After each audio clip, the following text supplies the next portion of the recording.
Thank you. All right, keep it going for Sabrina and Caleb.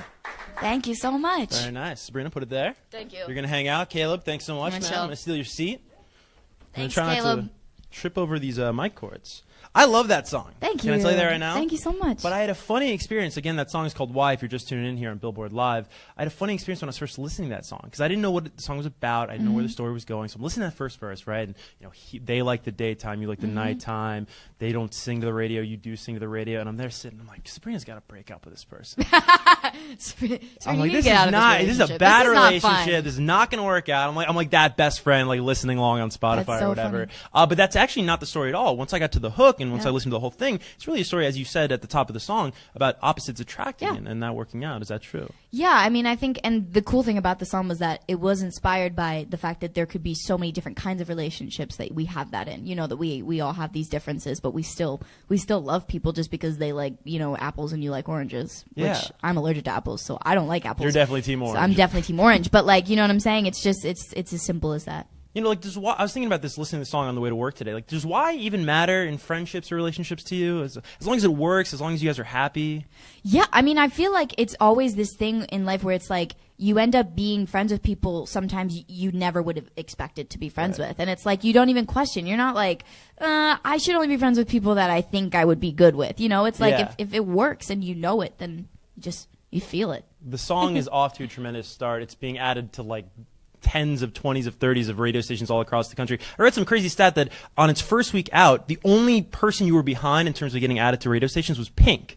And that's cool. That is amazing. Yeah, that's pretty. Pink can have that spot. Yeah, right. That's good company to be in, and of course it's climbing the charts here at Billboard. But it all started. You were telling Jason Lipschitz, you did a great interview with him a number of months back. That it all started with that opening line. I guess you had that idea for the line, and then the whole other, like the rest of the story, just came to be. And it came to be so quickly. We wrote the song in probably about an hour and recorded in about an hour. So that's crazy. Yeah, like the best songs come along that way. I think so personally. Like the ones that I feel like I have, or that I get really excited about, are the ones that just like they happen super quickly and they're done before you felt like you even started. Yeah. And I think it's nice because you don't really have to question them, and they come very easily. Is there a specific story that line dates back to, or an experience, a specific experience? Or? I think there's just been so many times where like, and it's interesting because we ended up writing, you like New York City in the daytime, I like New York City in the nighttime. I like New York City all the time, if we're being quite honest. If I had to pick one, I think it's electric at night. Like it is. It does light up. It makes you feel like anything is possible in the most dramatic way possible. But when we were thinking about like opposites, like usually I just know people that are like, oh, I could never live in New York City. And then people are like, yeah, I'm more of like a, you know, suburb kind of person. So it's just like those kind of differences, I guess. Totally. Yeah. I think it was the chat with Jason. It could have been from a different interview you did, but it was a quote that I thought was really cool about the song, that you were really proud of how conversational the song is. Yeah. And maybe it's more conversational than you were able to achieve in past songs. Yeah. Can you kind of talk about that? Because it's something you don't really hear from artists a lot, but I think it's conversational, and I enjoy music that is conversational. Thanks. So explain that. I think it's easy on the ears. I think when you hear something and it's just like, oh, like I say that in my everyday life. Yeah. I mean, and when you hear things, it's like, you know, about you like sleeping with the air on and the air off. It's like, it's something that I wouldn't expect to write as a song lyric, because it's not like it's like a poetic line by any means, but it is very honest. Yeah, very because true. I can only sleep with the AC on very, very strongly. But some people I know that are just like, no, AC off. It needs to be hot. Yeah. Yeah.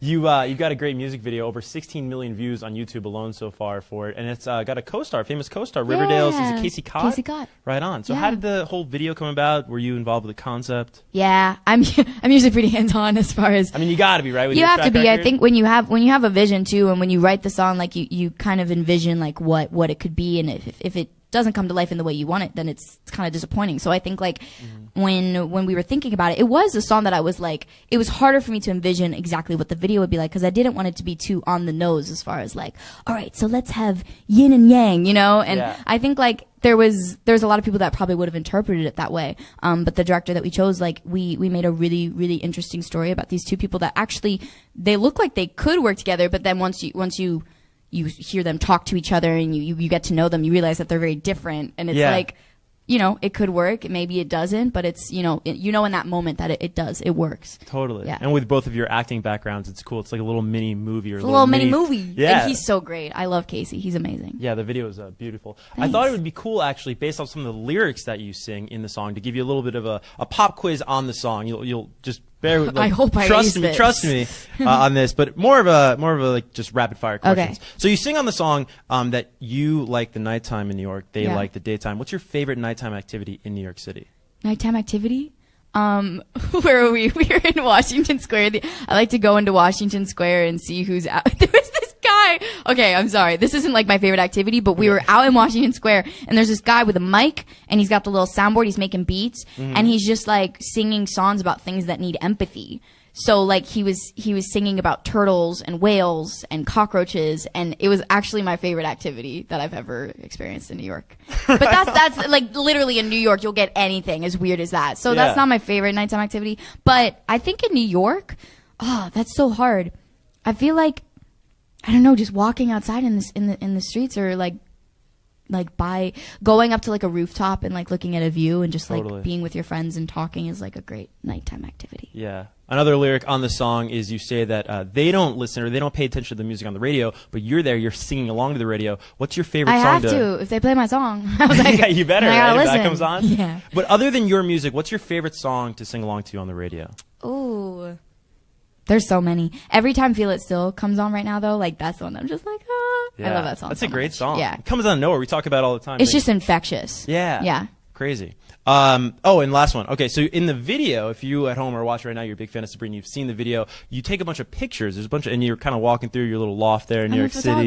Yeah. So I wanted to ask you, it's kind of a big question, but if you could think about it, is what is your favorite picture that you either took or you're in that just means the most to you or your favorite? Is there any photographs pop out in your mind? You know what's interesting is I spend so much of my life just being in awe of the pictures that my sister takes. My sister's an incredible photographer. Oh, no way. Yeah, but I once took a picture of her on film and it ended up looking really good and she posted it, and I've never felt so honored in my life. Right. Because usually she's the one taking the incredible pictures of me, so when I took that picture I was like, oh my god, she likes That's it. awesome. Yeah. So it was like a portrait of your sister. Yeah, it was like a portrait of my sister. That's awesome. Yeah. That's really cool.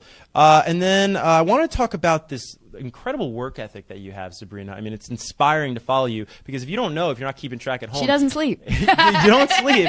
But even more so than that, 9 months after your second album came out, you dropped Why. I mean, that's incredible. And then you did a bunch of stuff in between. You were on tour. Where does that come from? Oh, honestly, I wish I knew. I never want to stop. Like, it's just always been that way ever since I was a little girl. And I think when I first started working, I was like professionally, I guess I was around 10 years old, and I just never wanted to stop because I feel like there's so many things that I've yet to do and that I've yet to explore and accomplish, and so I'm just kind of always that person that like gets really excited about the future and all the possibilities. Totally. Yeah. Speaking of that work ethic, you're not slowing down. You just wrapped shooting on a new movie, I understand. Yeah, I did. It's The Hate You Give, is that it? So it's an adaptation, if you're watching at home, you don't know. It's an adaptation of a youth YA novel. Yep. Yeah, YA novel. So talk to me about that movie. By Angie Thomas. It's an incredible book, and I was actually really, really excited when I found out they were making it into a movie, and that was before that I had the audition. The character that I play in the movie is very different than anything I've ever played before, and the interesting thing was I was just so in love with the book and the message behind the book that I really wanted to be a part of the movie however I could. And then I ended up booking it and working on it, and the cast... The crew is phenomenal, but more than anything, like I'm just really excited to see what people take away from it. It opens a conversation. It opens a pretty healthy dialogue, in my opinion, and I think people are really gonna enjoy it. That's awesome. Yeah. I got something I want to show you over here. Can we grab this really quick? This is a recent copy of Billboard magazine. I Let's know see it if we can get well. a shot of that on one of these cameras. Yeah, you probably do know this well, right? Now we got the Apple Music folks on the front, but the reason I'm bringing this up is this is our 21 under 21 list, and you are on that 21 I was on under 21. that. Yeah, you were. How does that feel? What was that experience like? Where were you when you found out? Insane. Well, I don't remember. I think I was in a car. I'm usually always in a car.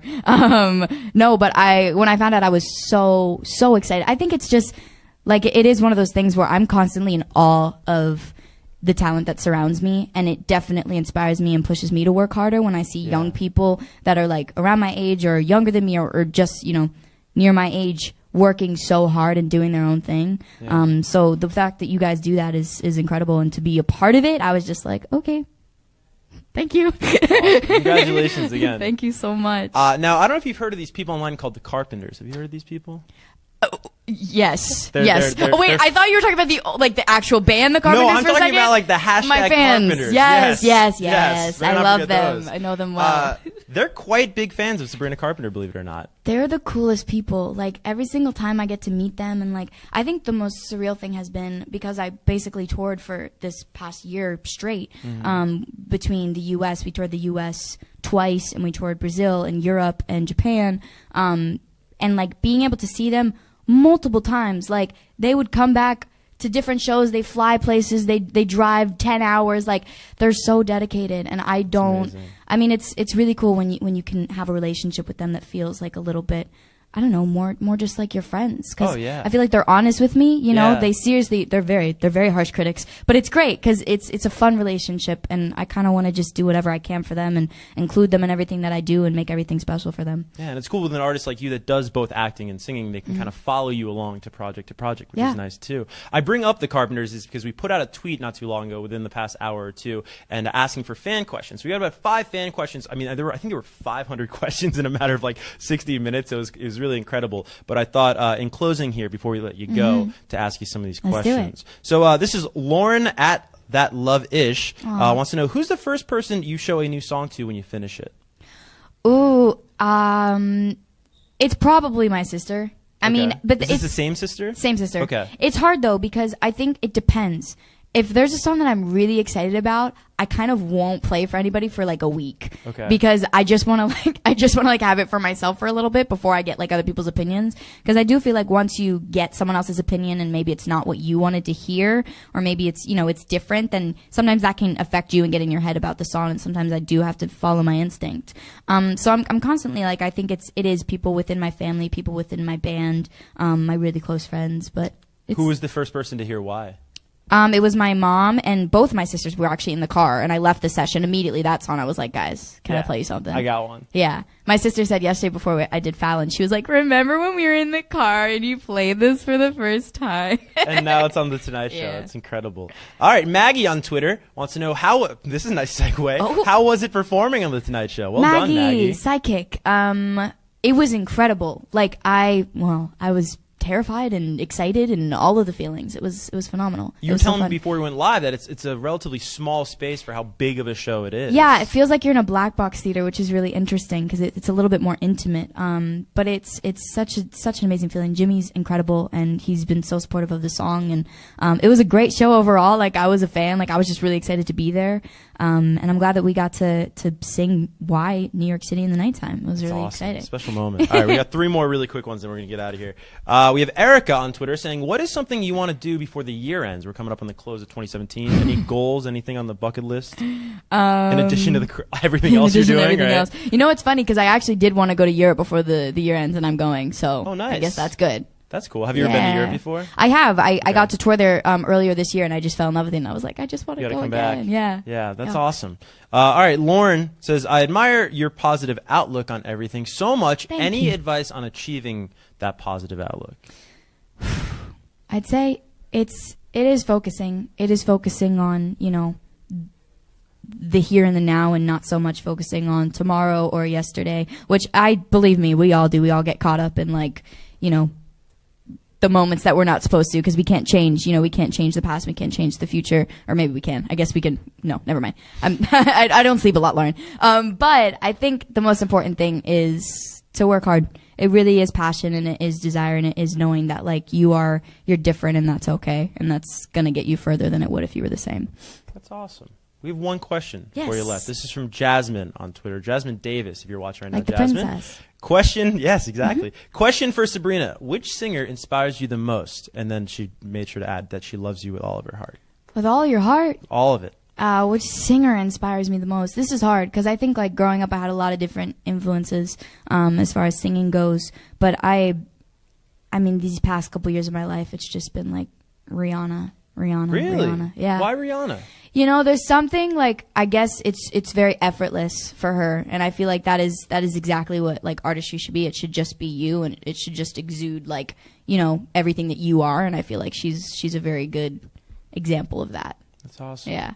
So in closing here, Why, of course, the lead single out now. Is this off of a third body of work? Is this too early to talk about something like that, or?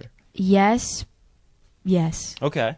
But it's more music more is on music the way is for the on the way Carpenters for watching. sure. For sure. Yeah. For show. Yeah. Awesome. Well, thanks so much for stopping by, Thank Sabrina. you. Best of luck the rest of the year, and enjoy Europe. It sounds Thank like you that's going so to be a lot of much. fun. Thank you. And thank you for watching.